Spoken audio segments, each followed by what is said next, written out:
Cerca de 2/3 do nosso planeta é coberto de água. Sem água, não existiria vida.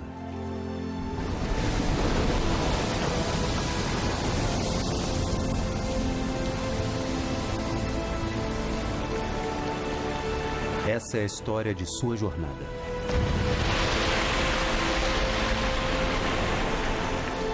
E como ela enriquece um país. Brasil. Ela começa no Atlântico, lar de incontáveis criaturas, grandes e pequenas. Mas a água pode mudar de forma. Suas moléculas podem assumir a forma de nuvens, névoa, um rio ou um lago. Gotículas de ondas se evaporam e sobem para formar nuvens. E o vento as sopra para o oeste, rumo ao continente da América do Sul.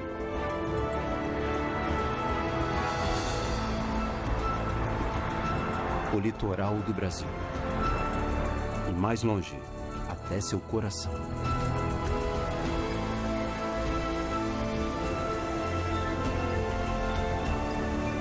Há tanta água nessas nuvens que elas são quase como um rio, fluindo acima. Um rio no céu.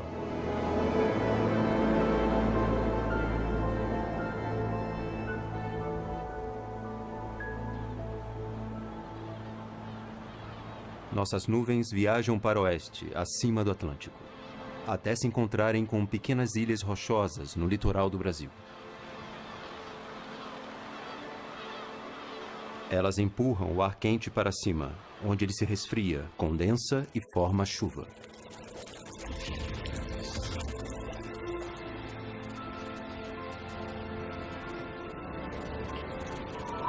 Atobás pardos fazem ninhos nessas ilhas isoladas.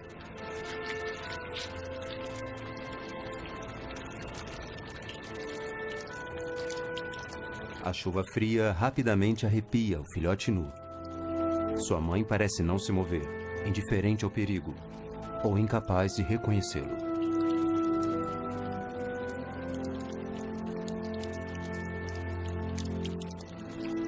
Aves jovens e filhotes mais velhos têm mais chance de sobreviver. Elas têm, pelo menos, uma camada protetora de penas.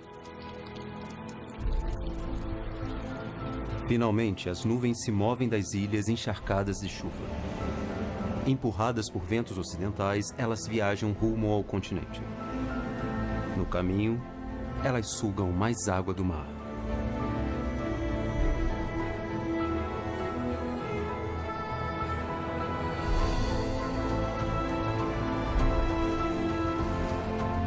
À primeira vista, o litoral parece um deserto.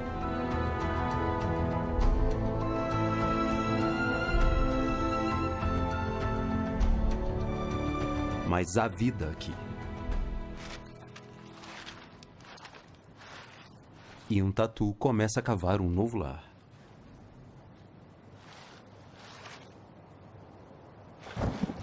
Ele pode sentir o cheiro de chuva no ar.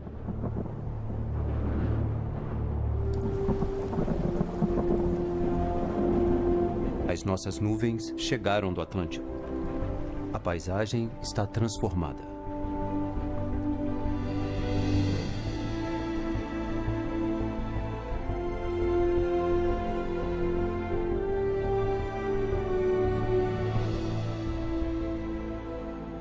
Lagos surgem onde havia areia seca. Dessa vez, a chuva traz vida, e ela aparece por toda parte.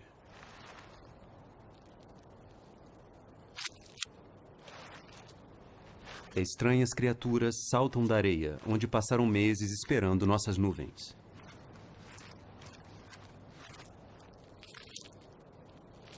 Elas sabem que é hora de fazerem sua viagem até a água. Elas têm que se apressar. Não vai demorar muito para a umidade valiosa evaporar e os lagos desaparecerem.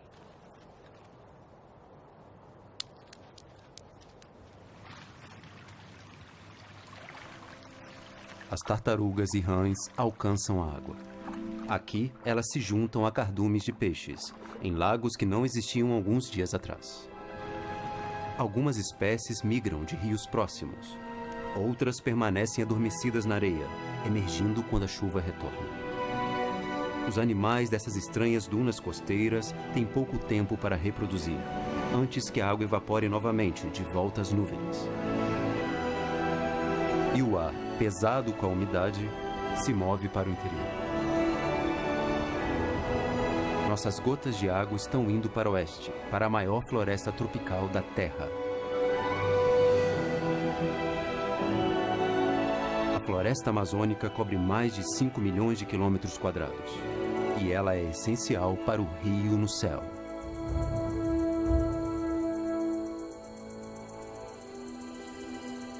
Todas as manhãs, as árvores respiram por suas folhas. E a água, na forma de névoa, se ergue até o céu para se unir à água do Atlântico.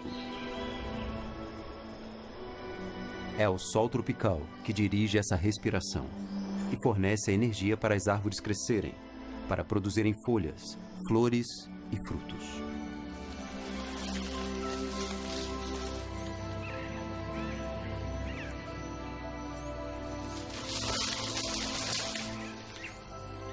Esta produtividade gigantesca é a que serve de base para a vida na floresta tropical. Muitas das incontáveis espécies animais se beneficiam diretamente das frutas.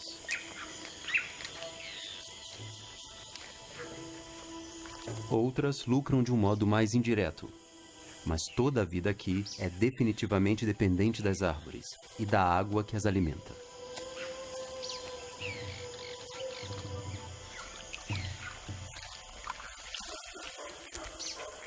Todas as manhãs, quando a névoa surge, búzios anunciam suas reivindicações territoriais. Mas seus chamados podem atrair o tipo errado de atenção.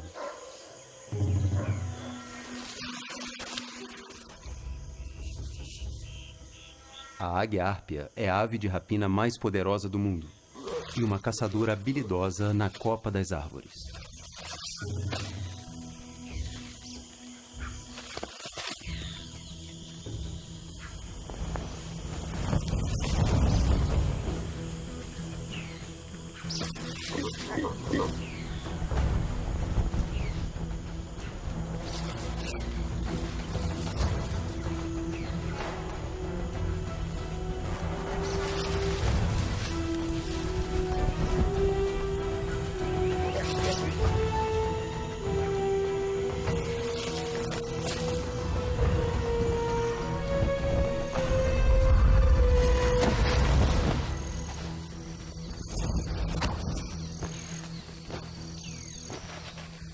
As frutas e folhas que alimentam o macaco serão agora transformadas em carne para a árpia.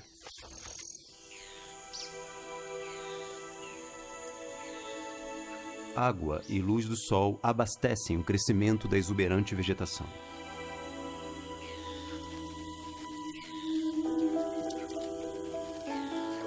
Muitas plantas da Amazônia protegem suas preciosas folhas, tornando-as desagradáveis para alguns animais, como os preguiças.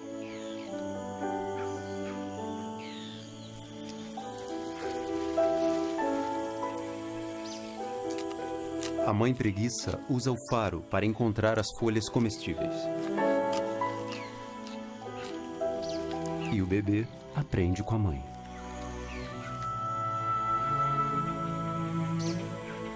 Há uma batalha invisível entre planta e animal, cada um tentando obter vantagem. O modo do preguiça de lidar com isso é vivendo a vida em câmera lenta.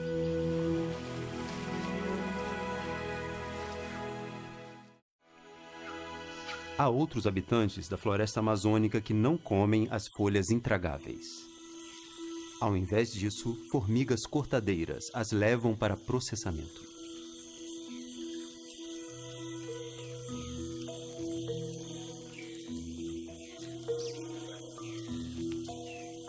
Um tipo de formiga operária corta as folhas em pedaços do tamanho exato para serem carregadas.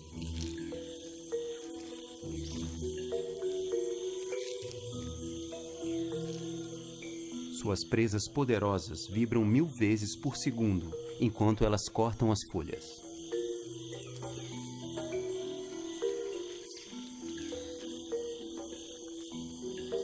Outro tipo de operária leva as folhas cortadas até o ninho, por uma estrada sinalizada pelo cheiro.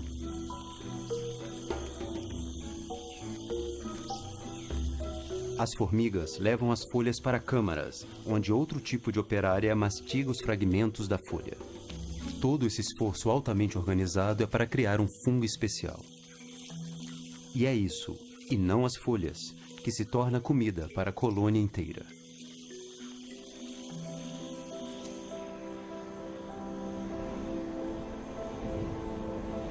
À tarde, a água que subiu como neblina de manhã se transformou em densas nuvens.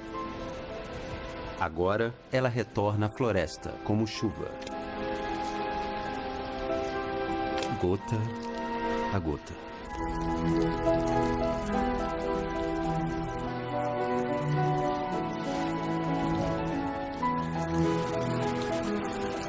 Isso é reciclagem natural, porque mais da metade da água da chuva veio das próprias árvores, enquanto elas respiravam de manhã.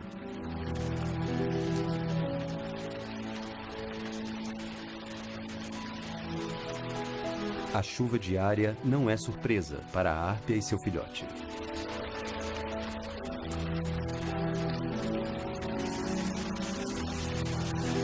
A floresta tropical cria seu próprio ritmo, baseado na chuva.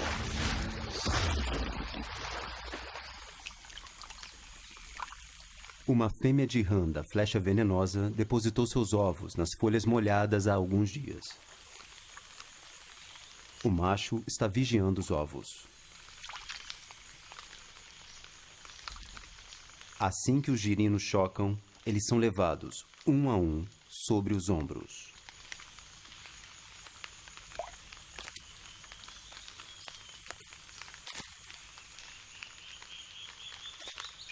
A rã leva sua cria para uma velha casca de castanha do Pará. Um lago em miniatura, criado pela chuva.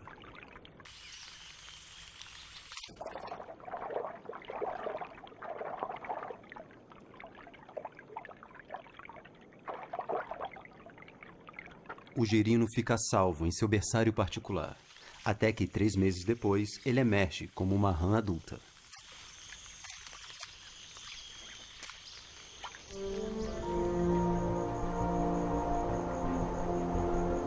O ritmo diário da luz do sol matinal, a evaporação e depois a chuva vespertina continua por meses. E o ar quente que sobe suga as nuvens do Atlântico, alimentando constantemente as águas da Amazônia. Até o rio transbordar, a floresta submergir.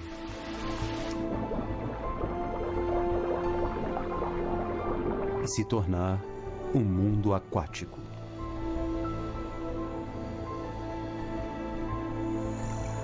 Galhos, onde pássaros acumulavam frutas há apenas algum tempo atrás, agora estão a mais de 9 metros abaixo da superfície, dando refúgio a outras criaturas.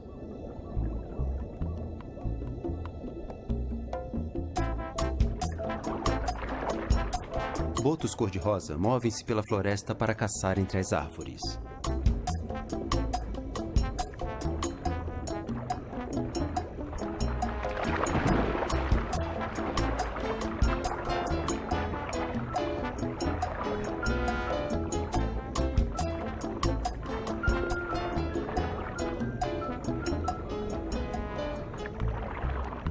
O mundo inteiro virou de ponta cabeça. E algumas criaturas são lentas para reagirem à mudança.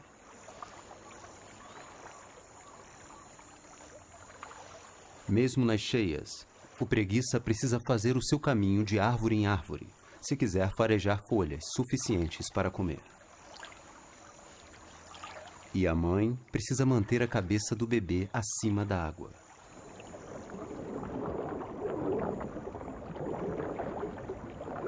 Felizmente, preguiças são bons nadadores, embora sejam lentos.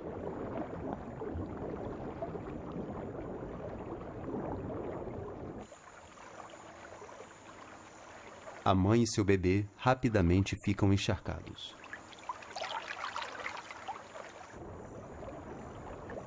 Eles chegam a um lugar seguro, embora um pouco molhados e desarrumados.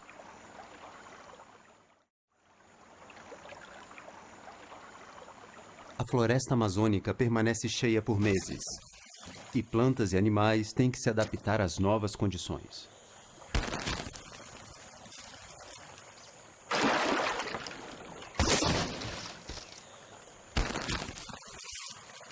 Sementes caem não na terra, mas na água, onde os peixes estão aguardando.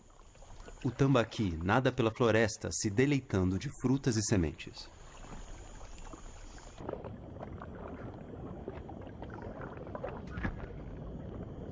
São os peixes, não as aves, que espalham sementes nesta floresta.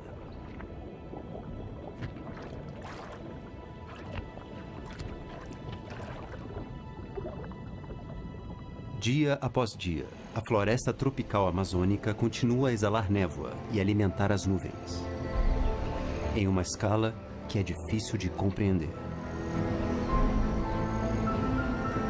Há mais de 400 bilhões de árvores, e cada uma aspira mais de 940 litros de água por dia.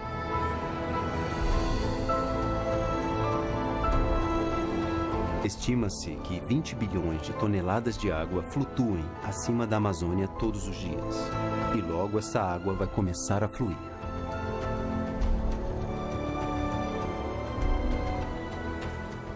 Mas a 960 quilômetros a sudeste da Amazônia, há um mundo sedento de água.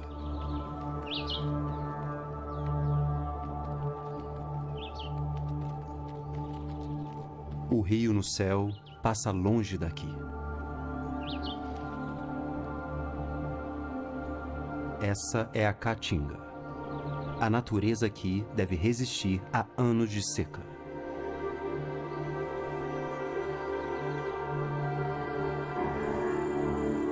As árvores nas chapadas têm raízes profundas, mas mesmo elas só conseguem encontrar água por pouco tempo a mais.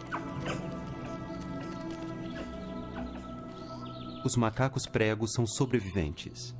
Eles são mestres em lidar com as dificuldades dessa terra implacável. A água é escassa e a única fonte fica no fundo da chapada. Os macacos têm que descer os penhascos traiçoeiros.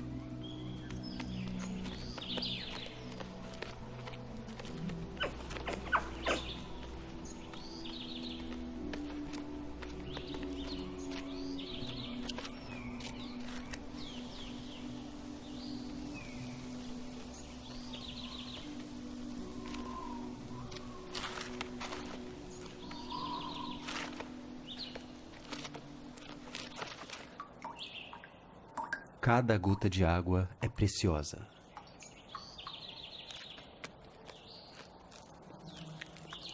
A perigosa jornada valeu o esforço.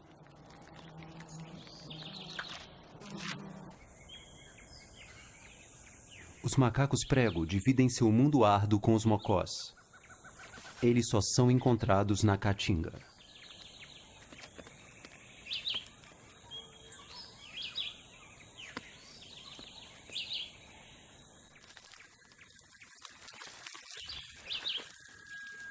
Em lugares onde as raízes podem alcançar água subterrânea, poucas árvores conseguem manter suas folhas. A maioria delas já perdeu as suas.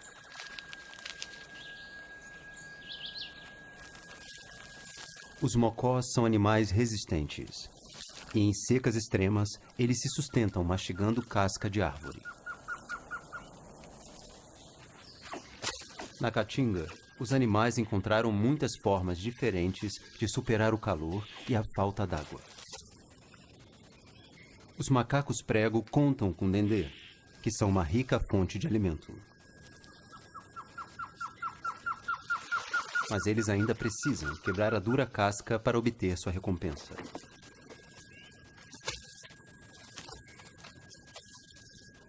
Os macacos pregos sabem o que fazer, mas alguns jovens ainda não dominam a técnica.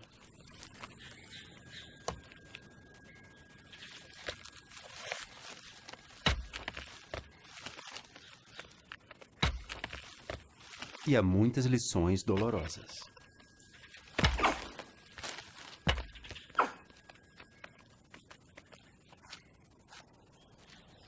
Os macacos vão aprender com seus erros, e a prática leva à perfeição.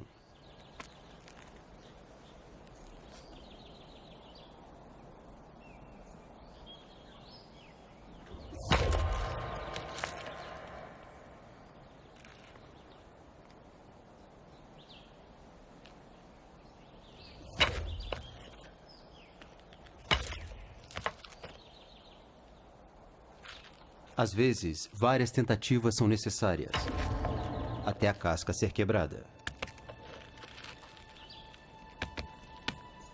Sucesso.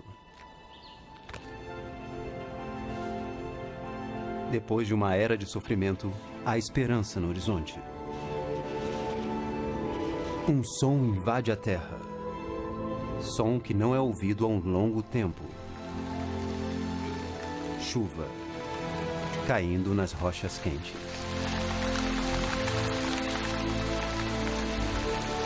A água pode salvar as árvores, e com elas os mocós.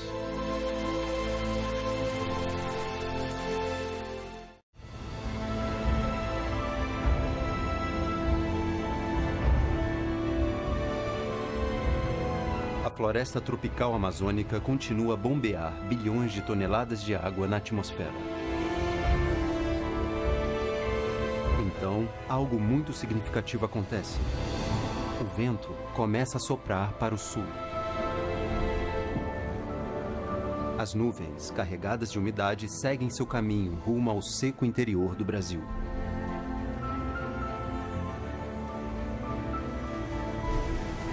$20 bilhões de toneladas de água caem no interior. Mais água que o poderoso rio Amazonas despeja no Atlântico todos os dias. Um rio no céu.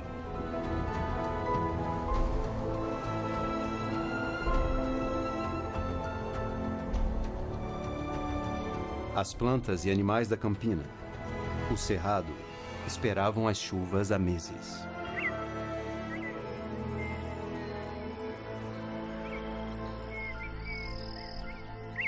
A Campina é o lar de alguns estranhos animais.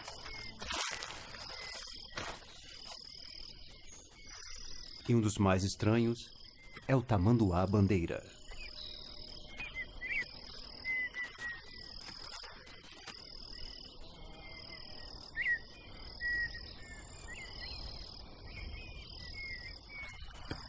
O tamanduá é um especialista em alimentar-se de formigas e cupins.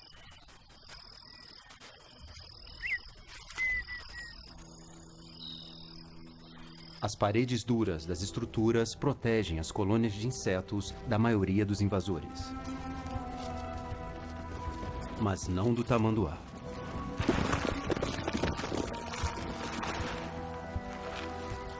Eles têm pernas dianteiras poderosas, com garras impressionantemente longas.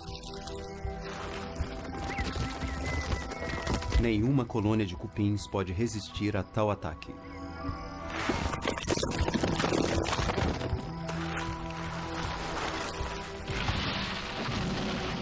Com as paredes externas demolidas, os insetos não têm para onde escapar da língua pegajosa do tamanduá. Ela alcança o fundo do cupinzeiro.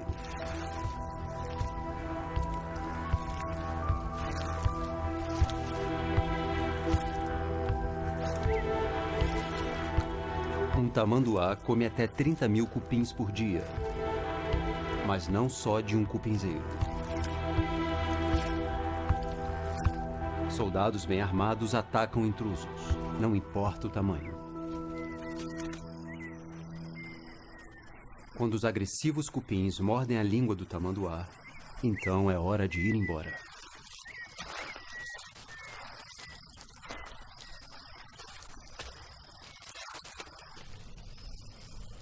Os cupins rapidamente consertam os estragos feitos à sua fortaleza.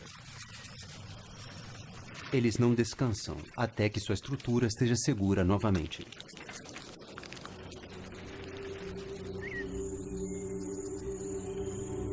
Enquanto o clima é agradável, com ar-condicionado dentro dos cupinzeiros, lá fora o calor do dia é opressivo.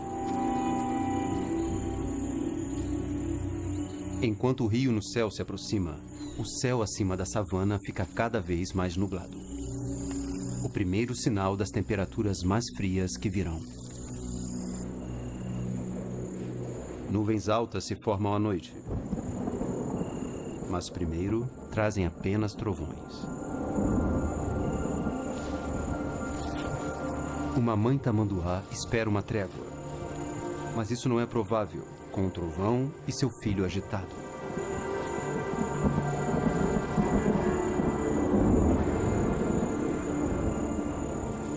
Ela usa sua cauda como cobertor para acalmar e aquecer os dois.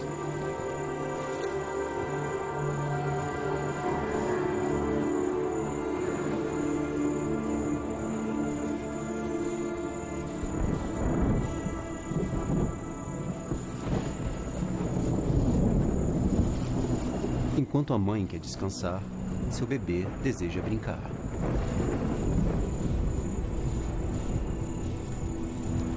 A mãe precisa assumir o controle da situação rapidamente.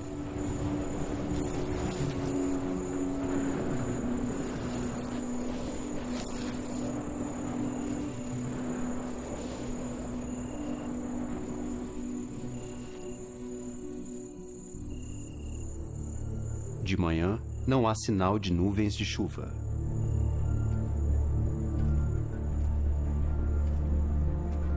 Mas então, outra tempestade se aproxima. E dessa vez, é uma parte do grande rio no céu.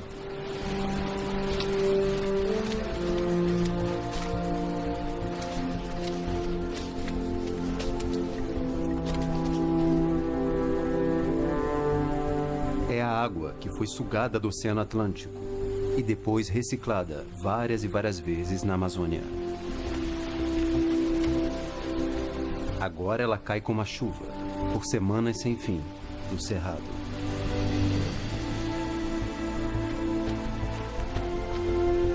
Os animais aproveitam o aguaceiro refrescante.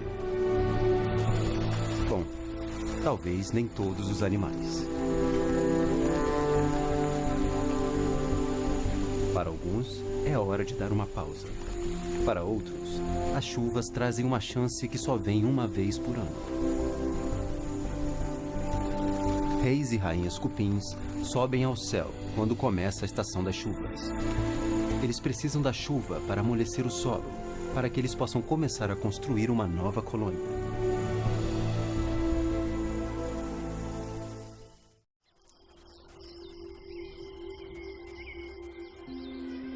Quando a noite cai sob as nuvens pesadas do rio no céu,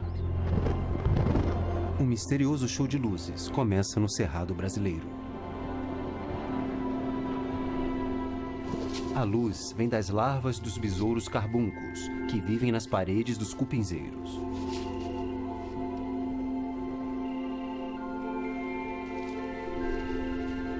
Os besouros produzem sua própria luz viva, mas por uma razão sombria.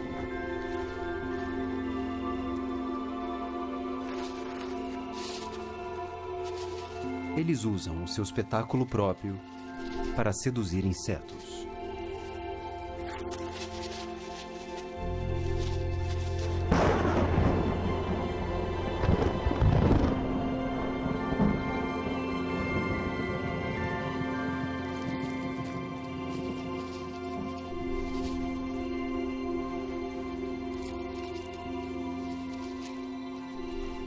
Iludidos pela luz, os insetos são enganados e caem bem dentro da armadilha mortal do besouro.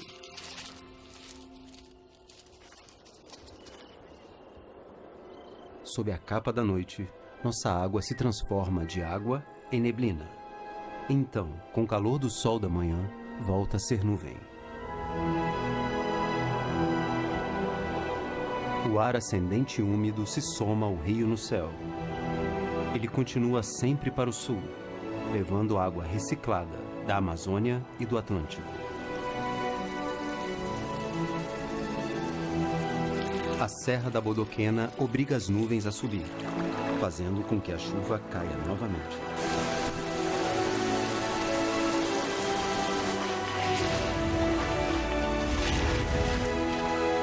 Nossa água se infiltra nas profundezas da cadeia de montanhas, para reaparecer a centenas de quilômetros, como um manancial borbulhante em um rio.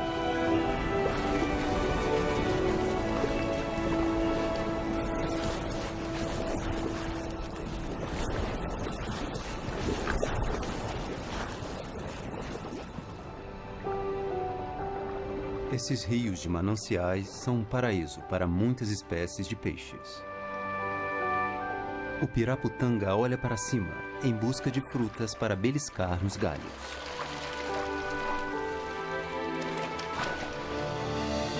Os rios, que são alimentados com a água da Serra da Bodoquena, fluem para a maior área alagada tropical do mundo, o Pantanal.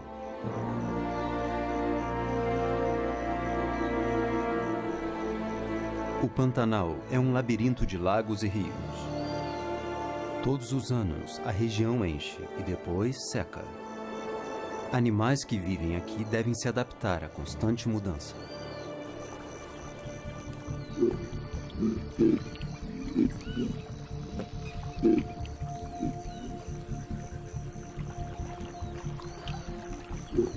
Os pântanos são lar do jacaré do Pantanal e da onça pintada.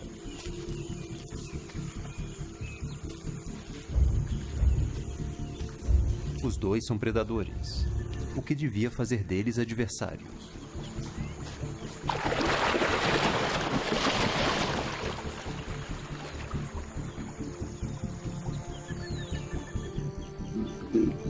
Mas os jacarés do Pantanal não estão procurando briga.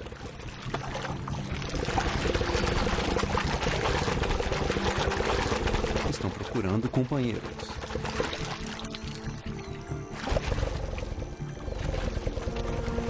A incrível demonstração do jacaré macho é puramente para impressionar fêmeas.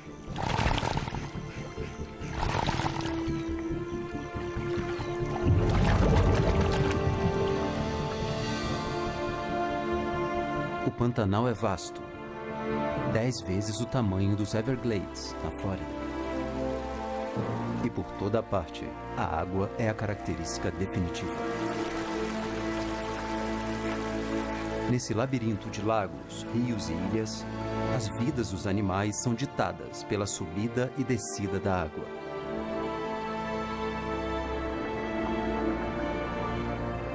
Quando a água enche o campo, os peixes se movimentam rapidamente para se alimentar e desovar na mata submersa.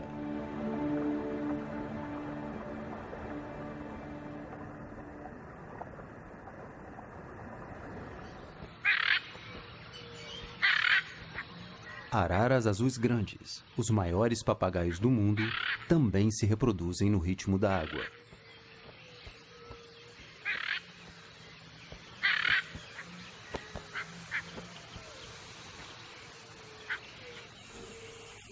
Para as onças pintadas, a reprodução é um evento mais oportunista. O cheiro de uma fêmea atrai um macho, mas para o felino mais poderoso das Américas, a paquera é um assunto perigoso.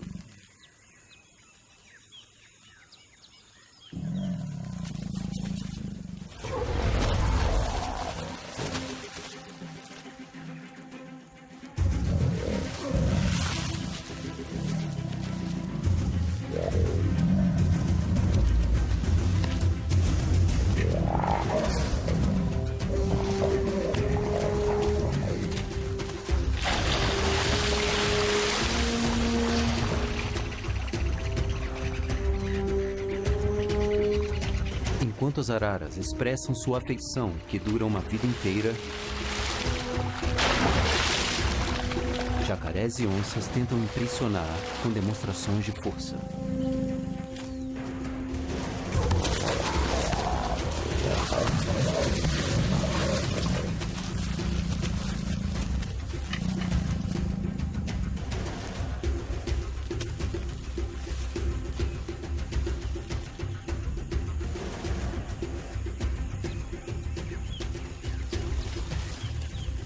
Para as onças, o relacionamento é nervoso e agressivo.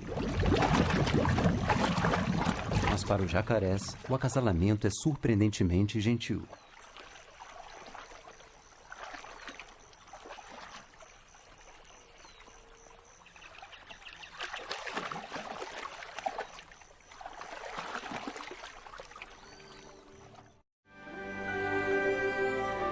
As vias fluviais do Pantanal brasileiro são lar de outro grande predador, a ariranha. Diferente do jacaré e da onça-pintada, ariranhas são altamente sociais. Elas vivem em grandes grupos familiares e os irmãos e irmãs mais velhos ajudam a criar os bebês.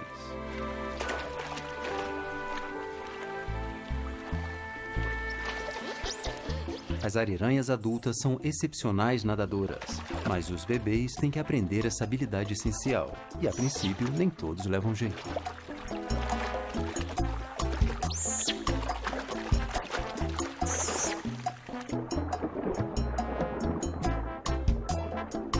Com a ajuda dos irmãos e das irmãs, esse bebê parece estar pegando o jeito.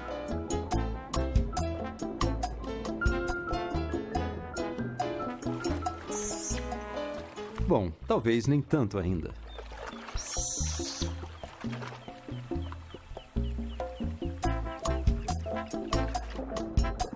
Ele precisa de mais treino.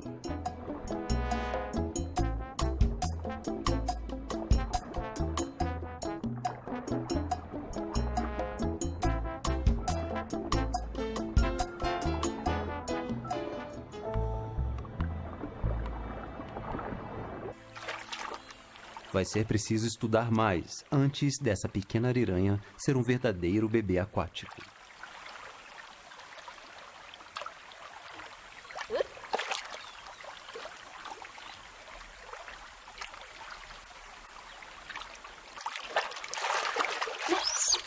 Por enquanto, ela só pode assistir. Mas com o tempo, ela vai caçar os peixes do Pantanal tão habilmente quanto seus irmãos e irmãs mais velhos.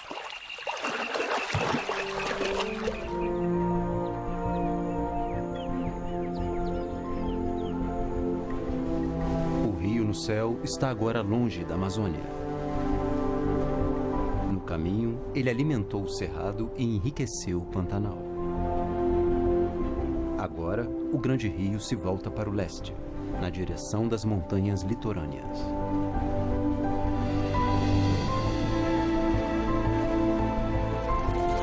Aqui, nossa água cai em uma floresta mais antiga que a Amazônia, a Mata Atlântica.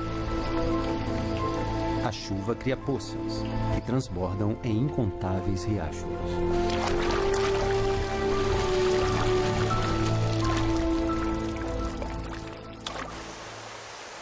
Os riachos fluem em córregos, que descem as montanhas e se unem para formar rios.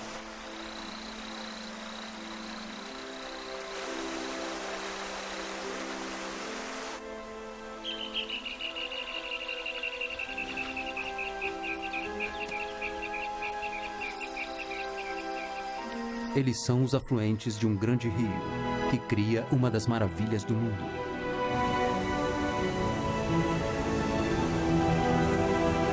As Cataratas do Iguaçu.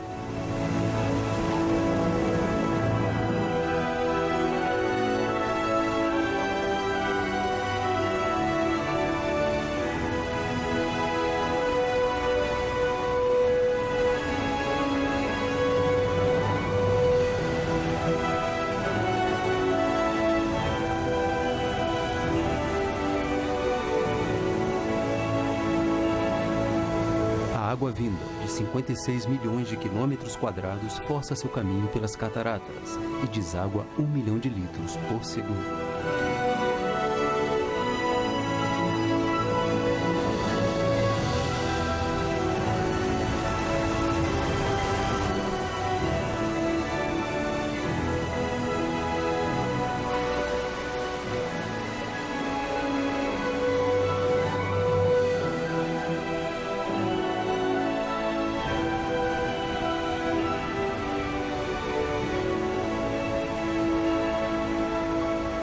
Mesmo em meio a essa violência, existe vida. Pássaros delicados voam pelas muralhas de água.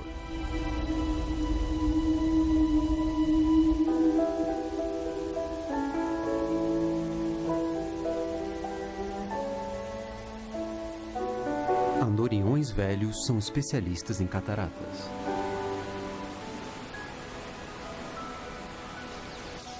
eles vão construir seus ninhos atrás da queda d'água.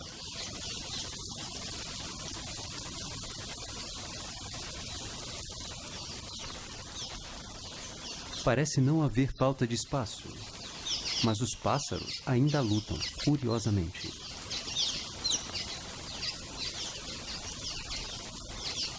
Talvez os andorinhões estejam competindo por saliências, onde não fiquem encharcados pela cachoeira.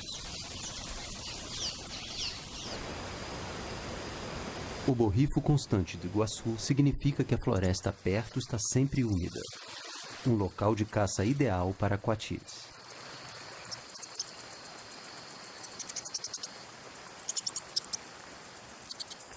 Eles farejam insetos e aranhas no chão da floresta. Seus bebês nascem no alto das árvores. Então os coatis devem aprender a subir em árvores desde cedo.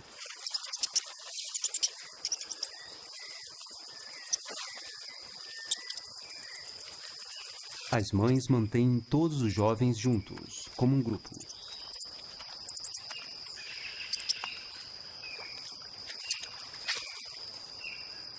Os pequeninos curiosos são conduzidos por seus focinhos.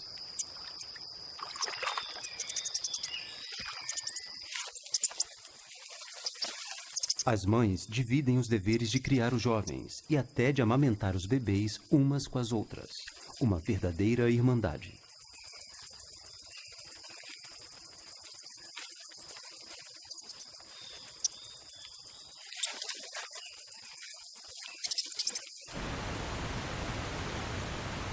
Por trás da cortina de água, os andorinhões velhos não têm esse espírito de equipe.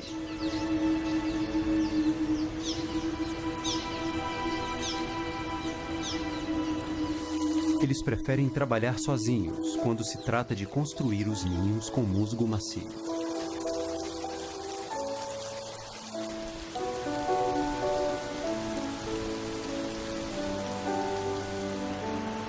A cachoeira é o centro das vidas dos andorinhões, mas eles têm que sair para comer.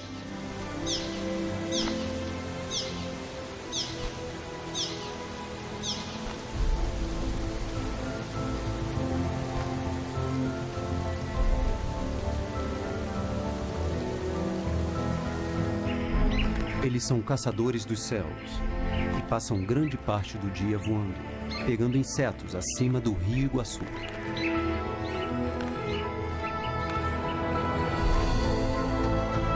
Bem acima deles, outro rio, mais poderoso, continua seu curso.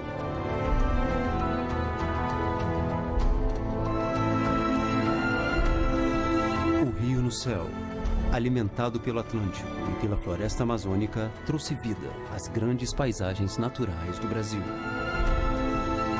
Agora, ele chegou ao fim de sua longa jornada.